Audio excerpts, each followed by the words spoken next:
আসসালামু আলাইকুম ভিউয়ার্স, আশা করি ভালো আছেন, সুস্থ আছেন। তো আমি মোহাম্মদ ওয়াসিম মিয়া। আজকে ব্লগে আসার কারণ হলো আমি কিছু দারিদ্র মানুষের নৈতিক যে অধিকার আছে তো সেটা নিয়ে কিছু কথা বলবো। তো আমি জানানোর জন্য আপনাদের কিছু কথা ইউটিউব চ্যানেল ব্যবহার করছি। তো আশা করি আপনারা লাইক, কমেন্ট, শেয়ার এবং সাবস্ক্রাইব করবেন এবং হাজার হাজার মানুষের কাছে ছড়িয়ে দিবে, যাতে আমার এই কথা শুনে একজন, দুইজন, তিনজন এভাবে করে উদ্বুদ্ধ হয় মানুষের পাশে থাকার জন্য। তো আমি চলে যাচ্ছি সেই আলোচনায়। তো আজকে আমি আসার পথে রাস্তায় কিছু দেখেছি। তো পাশে একজন বৃদ্ধ লোক, যা ছেলে সন্তান আছে, মেয়ে আছে, কিন্তু অথচ তার দেখার মানুষ নেই।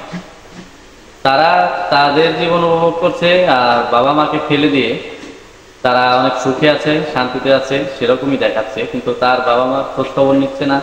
আশেপাশে অনেক লোক আছে যারা মধ্যবিত্ত ফ্যামিলির লোক, মানুষের কাছে চাইতেও পারে না, মানুষের কাছে কিছু আবদারও করতে পারে না, কিন্তু তারা যে মানে কষ্টে আছে এটা আমরা উচ্চ ফ্যামিলির লোক কখনোই দেখি না।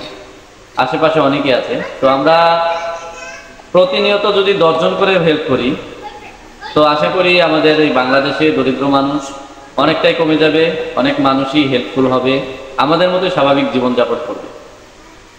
তো আমি ছোট করে বলতে চাই এটুকুই। তো যে আমার মাধ্যমে এটুকু আমি বলতে চাই যে আমার অনেক ইচ্ছা যে আমি গরিব মানুষের পাশে থাকবো এবং গরিব মানুষকে হেল্প করবো। তো আমি করতে পারি না, এটাই আমার ব্যর্থতা, যে আল্লাহ তাআলা আমার ওরকম আর্থিক ক্ষমতা দেয়নি।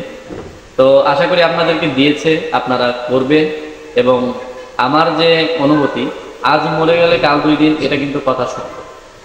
তো আশা করি আপনারা এই কথাগুলোর মর্যাদা বুঝবেন। আল্লাহ তাআলা অবশ্যই মানুষকে বলেছে যে একা কোনোদিনই চলা যায় না, অবশ্যই চলতে হলে আশেপাশে সকলকে নিয়েই চলতে হয়। কারণ আজ মারা গেলে কালকে কিন্তু আমাকে 4 জন মিলে ওঠাবে খাদিবে কাজে নিয়ে। তো গোরস্থানে নেওয়ার জন্য কিন্তু আমি নিজেকে নিতে পারবো না। আমার যতই অর্থ সম্পদ থাক, আমি কিন্তু মৃত অবস্থায় উঠে বলতে পারবো না যে টাকা দিলাম আমাকে গোরস্থানে দিয়ে আসো। তো আমি আশা করব যে আপনারা পরকালে চিন্তা করেন। তো নিজে চলতে পারবেন না, কিন্তু তখন চলার জন্য মানুষকে দরকার, অবশ্যই পাশে আশেপাশে মানুষকে দরকার।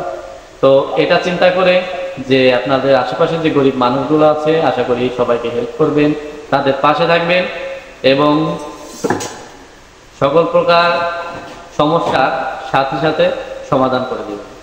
তো আশা করি আপনারা বুঝতে পেরেছেন। আশা করি ভালো থাকবেন, সুস্থ থাকবেন। আমার কথা এটুকুই ছিল। আপনারা এই কনসেপ্টের উপরে অবশ্যই চিন্তা ভাবনা করবেন যে আসলে কি করবেন না করবেন।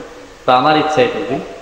তো আশা করি ভালো থাকবেন, সুস্থ থাকবেন এবং সাবস্ক্রাইব, কমেন্ট করে এগুলো সবার কাছে ছড়িয়ে দেবেন।